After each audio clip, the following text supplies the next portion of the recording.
সুপ্রিয় শিক্ষার্থীরা, তোমরা এই প্রশ্নটা ভালোভাবে দেখে নাও। এই প্রশ্নটা অলরেডি কোনো একটা স্কুলে কিন্তু এসে পড়েছে।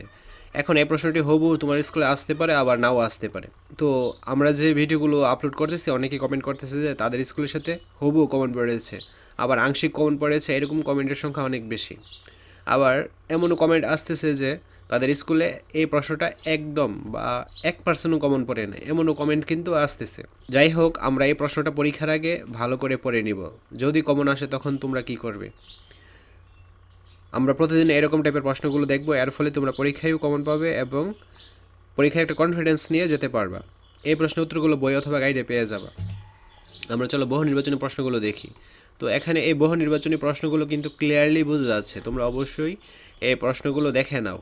তাছাড়া যদি ভিডিওটি গোলা আসে তাহলে ইউটিউবের ভিডিও সেটিংয়ে যে ভিডিওর যে কোয়ালিটিটা ওইটা ইনক্রিজ করে দিবে, তাহলেই হয়ে যাবে। ঠিক আছে, এগুলো ক্লিয়ারলি বোঝা যাচ্ছে, তার জন্য আমি কিন্তু রিডিংটা আর পড়তেছি না। ঠিক আছে, তোমরা বার্ষিক পরীক্ষার ফাইনাল রিভিশন দিয়ে নাও। এতে থাকবে সম্পূর্ণ free model test. Video link comment এবং ডেসক্রিপশন বক্সে দেওয়া থাকবে। আজ এই ক্লাসগুলো বুক করে।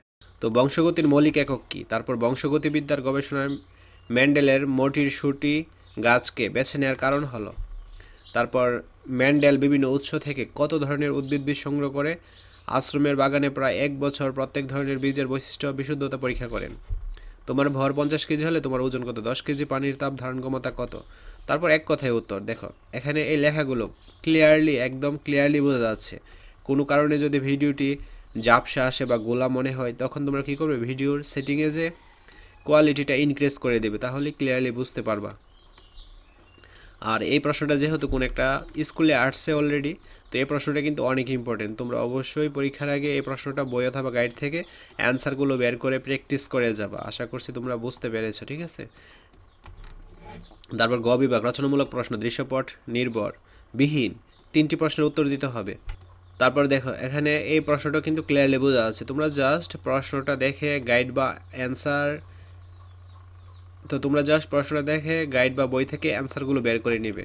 তারপর ঘ বিভাগ রচনামূলক প্রশ্ন, দৃশ্যপট নির্ভর যে কোনো 5টি প্রশ্নের উত্তর দিতে হবে। এই প্রশ্নটাও ক্লিয়ারলি বোঝা যাচ্ছে, তোমরা জাস্ট দেখে নাও।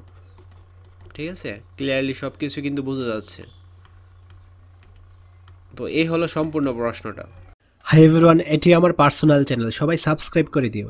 এখনও ভিডিও আপলোড হয়নি, ভেরি সুন ভিডিও আপলোড করা হবে। চ্যানেলের লিঙ্ক ভিডিও অ্যান্ড কমেন্ট বক্সে দেওয়া থাকবে। তোমাদের একটা কথা আবার রিপ্লাই করতেছি, এই প্রশ্নটা যেহেতু কোনো একটা স্কুলে আসছে, এটা তোমাদের স্কুলে হুবহু আসতে পারে, আবার নাও আসতে পারে, আবার আংশিক কমন পড়তে পারে। তো সম্পূর্ণটা ডিপেন্ড করতেছে তোমাদের স্কুল কর্তৃপক্ষের উপর, তারা কোথায় থেকে প্রশ্নগুলো কালেক্ট করবে। তো তারপর তোমরা এই প্রশ্নটা পড়ে যেও, যদি কমন আসে তাহলে তো বেস্ট অফ লাক। আজকের ক্লাসটা এই পর্যন্ত। পরবর্তী ক্লাসে সবার আগে পাওয়ার জন্য অবশ্যই চ্যানেলটি সাবস্ক্রাইব করে অল নোটিফিকেশন করে রাখো, যেন ভিডিও ছাড়া মাত্রই সবার আগে তোমাদের কাছে পৌঁছে যায়। ধন্যবাদ।